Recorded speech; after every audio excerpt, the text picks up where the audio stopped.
Hi everyone, my name's Sunil Nandha. I'm a clinical psychologist in SLAM and I work for Lambeth's Early Intervention for Psychosis Services. For people who've come to some of these broadcasts before, you'll know that I'm standing in for Al today.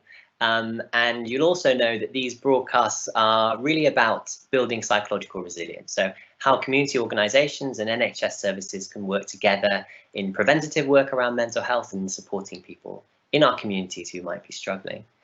We know that the majority of mental health support and preventative work already happens outside of statutory services. And in this series, we've been showcasing different examples of important and innovative work happening across community organisations and our NHS services. For people who haven't been to one of these broadcasts before, please do feel free to comment and ask questions. Of course, if you have been to one before as well, and I'll try and pick out questions and comments and put them to our panel today as we go forward. Today, we're going to be speaking to a team of people from the QZ programme. It's a fantastic sort of in-reach programme into primary schools, and it's right at the forefront of new ways of working and how we might disseminate psychological knowledge and work with you know, people in pastoral positions and leadership positions working with local children. So we've got 30 minutes altogether, and so we can start with introductions. Debbie, can I come to you first? Can you introduce yourself, please?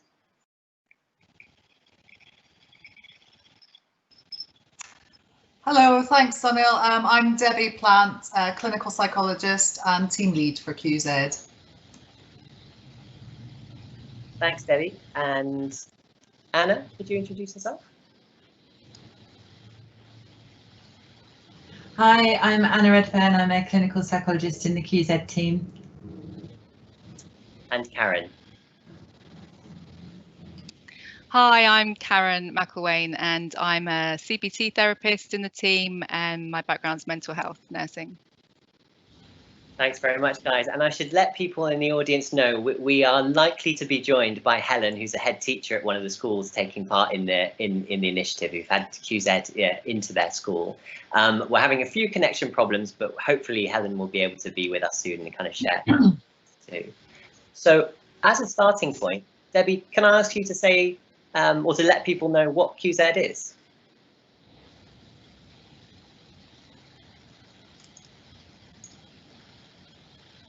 Yes, thank you. So QZ is a prevention and early intervention programme rooted in cognitive behaviour therapy.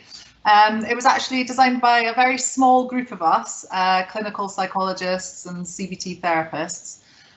We're working on a research trial of CBT for adolescents, thinking we were getting in there really early, but repeatedly hearing from the young people that we were working with that really they could have done with this from a much earlier age.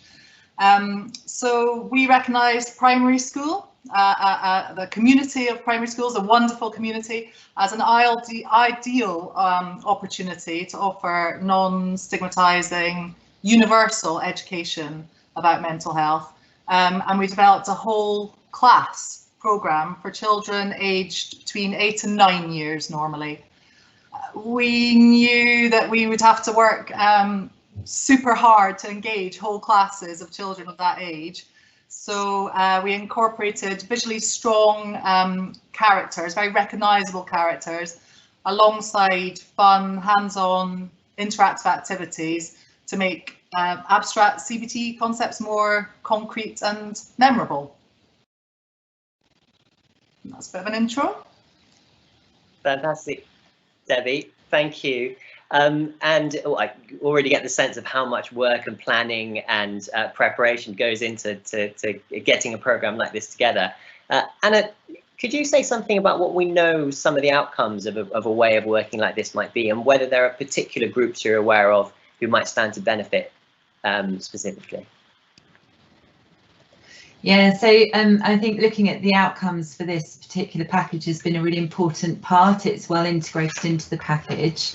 It's also been quite a challenge because we're in the classroom, so trying to look at change in whole classes, both from the perspective of the teachers and also from the children.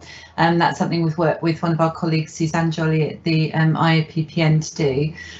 But what's brilliant is it looks like the package works particularly well with the children who need it most, so the ones who score as more vulnerable to begin with, and we see really nice outcome improvements for their emotional and behavioural well-being. So it's doing well. Fantastic, thank you.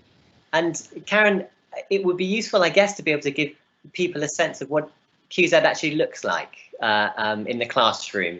What kind of thing would children and teachers see in taking part?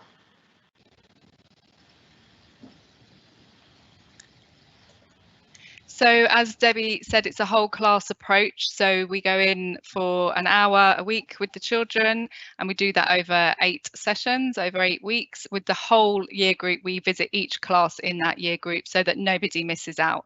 We don't take any children out of the classroom, so we include everybody. And it really allows for a really nice, as Debbie said, normalising discussion about mental health and emotional well-being. I'm just going to share with you so that you can see some of the graphics that we use. So hopefully you can see this. If you're not able to see it, if someone can let me know. So I'll give you the details of our website later on, where you'll be able to find some of this information. On our website, we've got some nice pages that anyone can access, and you'll see here our main characters that we have here, Ed and Chloe. And you'll see some of the main kind of topics there at the top that we're really trying to promote and teach about. And then I'm just going to go to here to show you some of the particular graphics. So one of our sessions that we do in the middle of the programme is all about thoughts, and we're really teaching children all about thoughts. We're teaching them how to catch their thoughts, or how to notice, and we're teaching them strategies and intervention as we're going along. You'll see further down here some more of our graphics, and all of the children get a workbook that they get to keep, and you'll see some of the pages here in the workbook. So we're doing lots of activities in the session with them, using a lot of visuals, but during the week also we're setting them challenges. They have things to do within their workbook with their teacher. We're really trying to get the teacher to use the language that we use within our sessions. We do lots of storytelling and just try to make it really fun and really, really engaging. I'm just going to come off of screen sharing that. And so we're really trying to teach children cognitive strategies and behavioural techniques that they can use for times when there may be challenges or obstacles, but also when they have strong feelings. We talk a lot about when we feel angry, when we feel sad, when we feel scared, anxious, those types of feelings. We're really trying to equip the children. Karen, it's a great set of resources. Can I just, how was all this put together? Was this done in collaboration with some of the children and with schools? How did we get to a point where all of this was created? Yeah, that's a really good question. So yeah, well, over the years, lots of collaboration with children within primary schools, even with things like developing our characters and what they look like. We've had a lot of collaboration with children, but also with teachers as well, and with lots of staff within the school setting to really help us to shape and mould our content, as I said, our characters, the workbook, all the way along. And we're always trying to do that as well. More recently as well, we've updated a lot of our graphics, and we've asked for opinions of children and teachers on that as well. Thank you, Karen.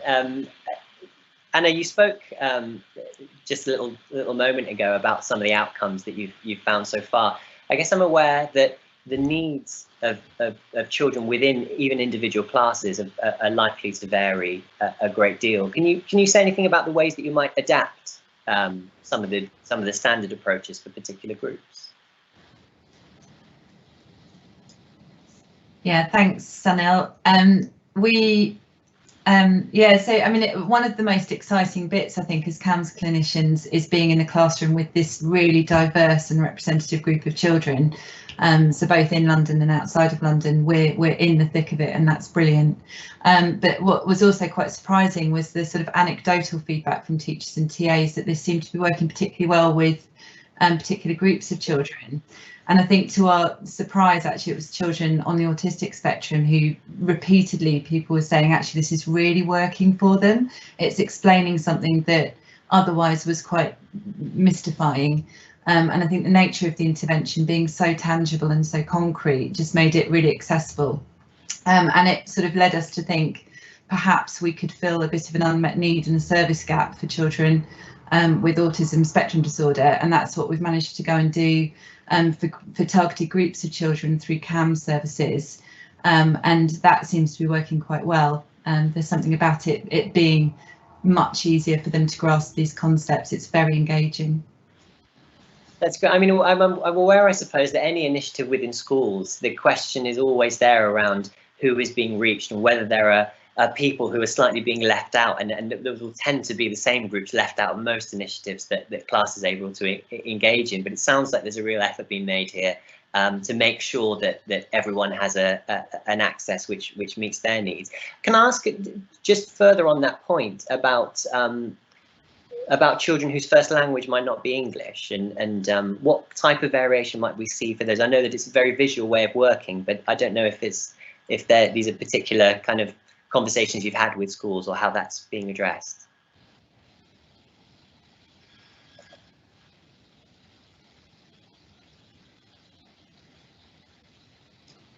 Did you want me to respond to that?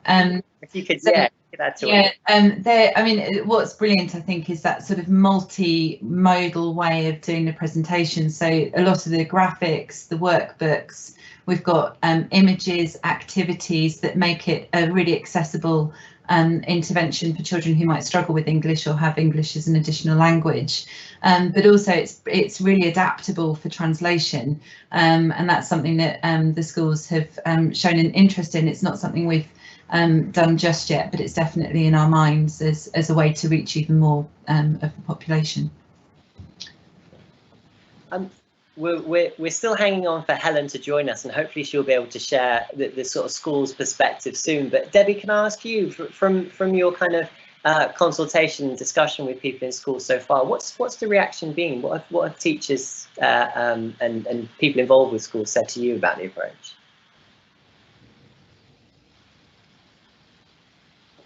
I mean, schools are always so appreciative of the delivery. They really get behind us, and actually what's a whole class delivery often becomes a whole school delivery, with wonderful examples like whole school assemblies where the classes that have completed the programme take all their other year groups through the various strategies that they've learned. We have parent workshops. We are invited to participate in mental health days in schools. So schools have really embraced this. They now they will have to teach mental health on the curriculum, even at primary age now, and everything that we cover really aligns with the statutory guidelines around that. So yeah, they're very appreciative. Can I just ask, following on from that, Debbie, there's an interesting idea that schools have an obligation now to teach around mental health in the curriculum. Do you have a sense of how most schools are approaching that? And I'd imagine that having a package such as the one that you've designed helps schools to meet their needs very directly and in a way that's evidenced, such that many schools would struggle to do so without having an external group like you coming in.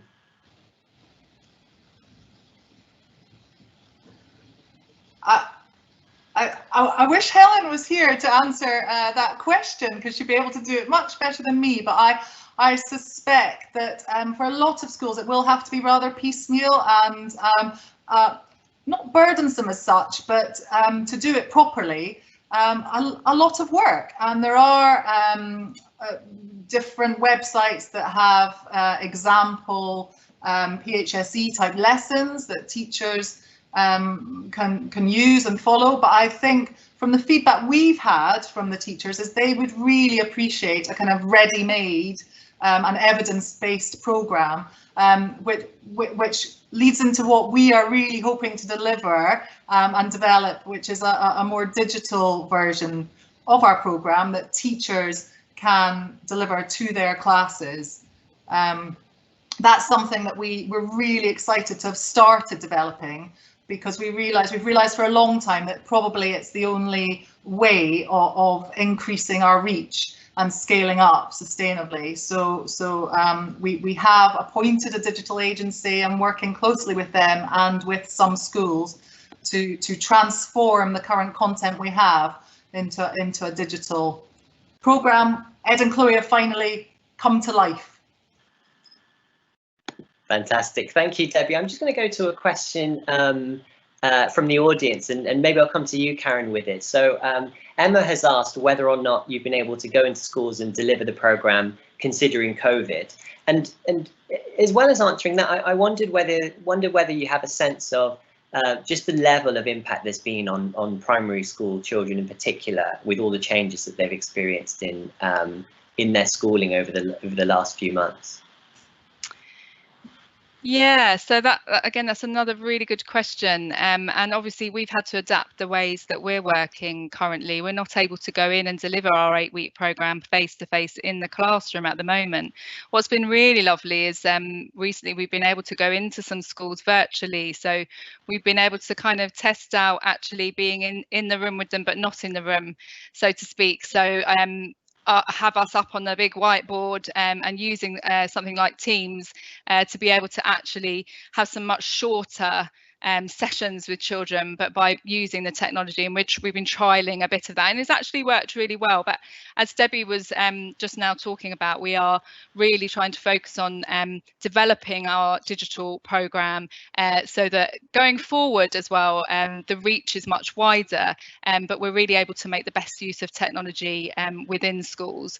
The children that we've spoken to most recently, when I've been in the classroom, when some of us have been able to actually have conversations with teachers and schools like this virtually, the kind of themes that have come up from the discussions that we've had, children, there's been lots of uncertainty around themes like loss, missing connections, particularly during the first lockdown period, having those kind of close connections with family, even things like having physical hugs with family, worrying about family and friends getting sick, and lots of changes about the way things are done currently.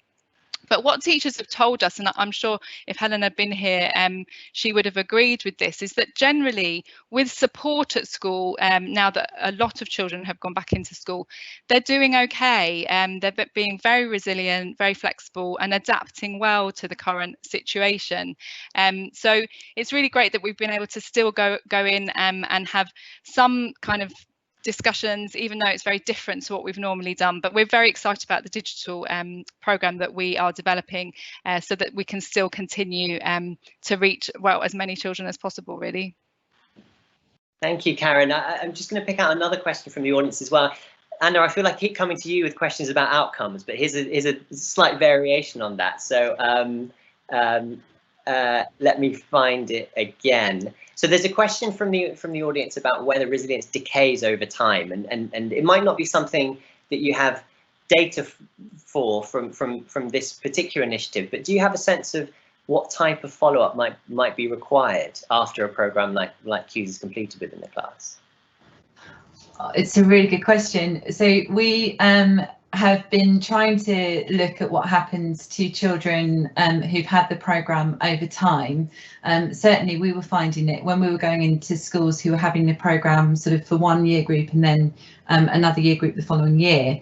We would walk back into the school and children would come up to us and sort of say, oh, I'm still, it's you from QZ and I'm still using these strategies.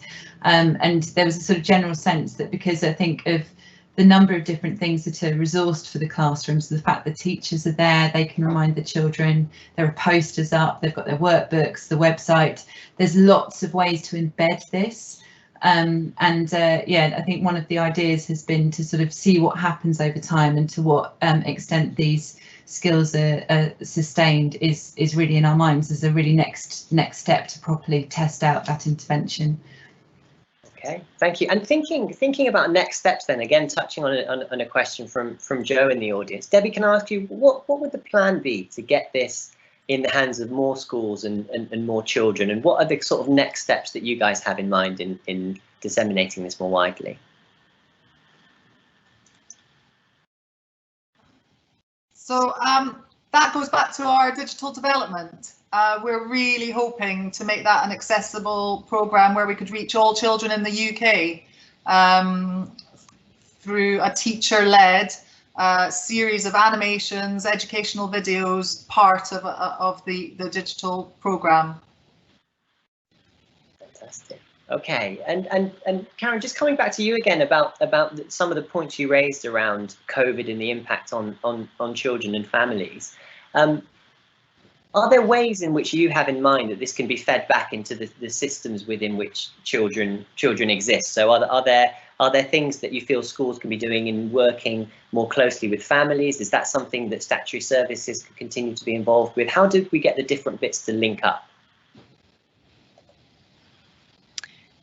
Yeah, that's a really good question, and we're within the work that we're doing with the digitalizing of our program at the moment. We're having it's interesting actually, because we're having lots of focus groups with teachers and with lots of different schools, bringing schools together, and some of these kind of issues have come up within those conversations that we're having, to really help to think about how schools can be sharing information as well about how they're supporting children, because every school is different, but it's really disseminating the information is really getting it out there is really important.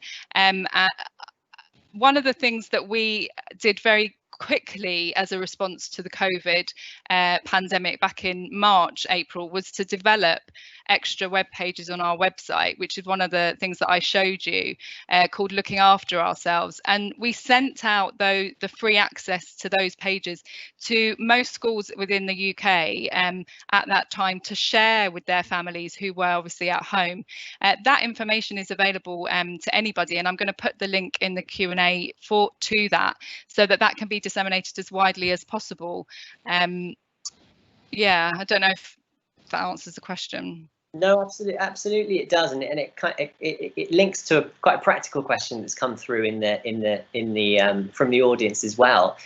Janet's unsure whether it's okay to ask how much it costs, and if that's not something that you want to talk about in terms of numbers, where should people go to find out more about the practicalities of getting involved, costs and setup and things like that? So I can answer that question. It's different for the different streams that we have. So we've talked about, obviously, the main focus of today's broadcast is on the work that we do in primary schools and the 8-session model that we've had face-to-face. We're obviously developing that digital, so that's going to look very different. And we have the other strands. So Anna talked about the work we do with ASD. We also have another strand over at King's College Hospital where we're working with the paediatric population of children with chronic illness.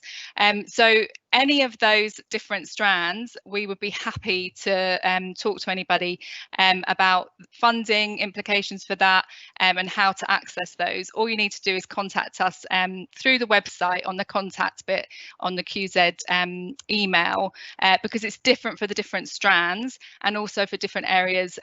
Sometimes we might have some CCG funding if in a certain borough, that kind of thing. So it's best if there's a specific question about that to just contact us directly and we can talk to you about it via email, or we can ring you or something like that. Okay. So I'll put the link to that as well in the Q&A. You go onto our website, then you just press contact us and ask a question.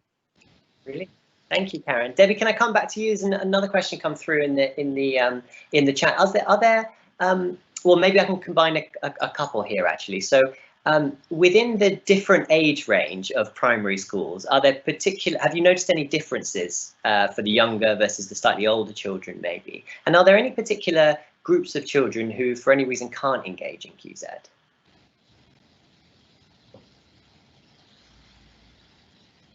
So That's a really good question. We normally aim to deliver for year 4 children, so they're between 8 and 9 years old, but we often are requested to go down to year 3 or up to year 5. It does depend on the time of year, so if it's later in the year for year 3, they're more than able to engage in the whole programme. I love it. We tend to adapt our pitch depending on which year group we are delivering to, but it's between years 3 and 5, I'd say. We then develop booster sessions to year 6, as Karen was talking about, but we would not necessarily use the same characters or graphics, so we would again just switch up the developmental pitch a bit on that. In terms of children who can't access, we do ensure that it's the whole class that we deliver to.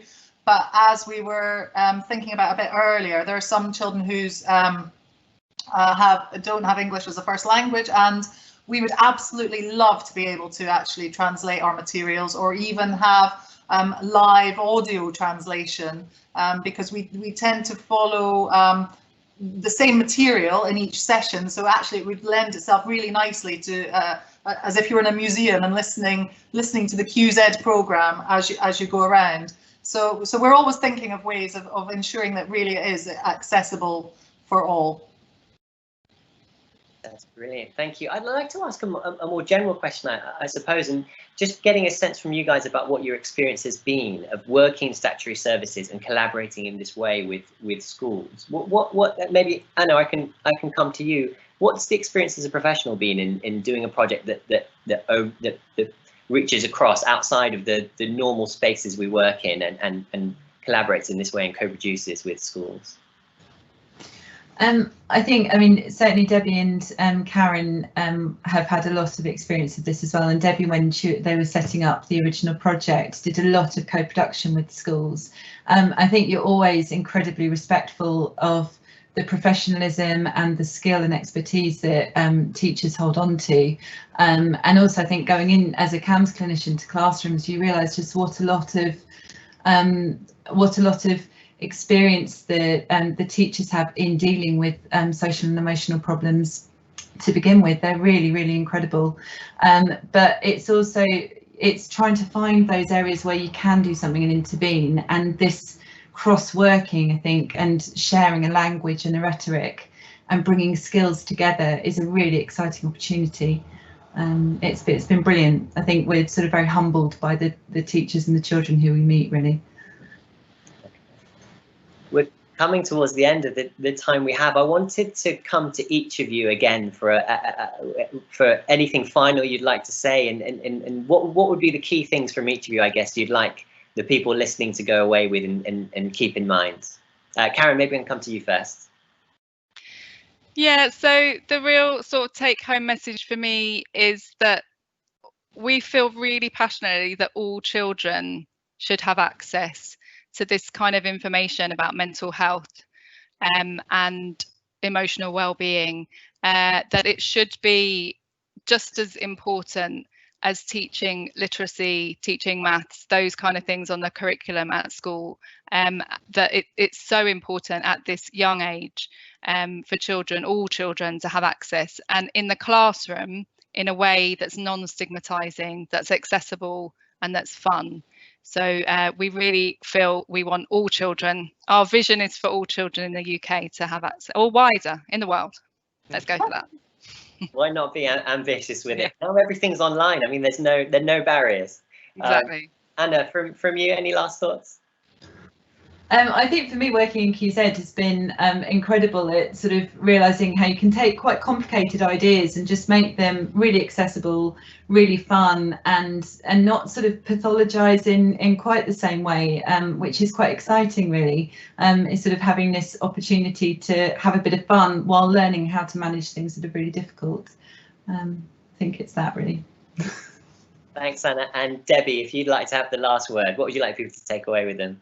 I'd like to pick a bit from both Anna and Karen's comments, really. I think what Anna was saying about our work with teachers really rings true. It is absolutely humbling to work with their professional group and in these schools who are doing so much work on well-being anyway. So to work alongside them and to really make something fun about mental health, but also really, really important that children do remember and will carry on with them into secondary school that's what the most important thing is for me. Guys, thanks so much for taking part today. It's a wonderful piece of work, and it's inspiring to hear about, and I'm sure it'll have been incredibly interesting to people in the audience as well. I'm aware, I suppose, working clinical services, just how hard it is to set up something like this, to get it all prepared, and then to link in with schools and actually be delivering it. I think it's a remarkable achievement for all of you and the wider team working on it, and clearly something of great benefit for the young people engaging as well. So thanks very much, and thanks to everyone who joined us in the audience. Thank you.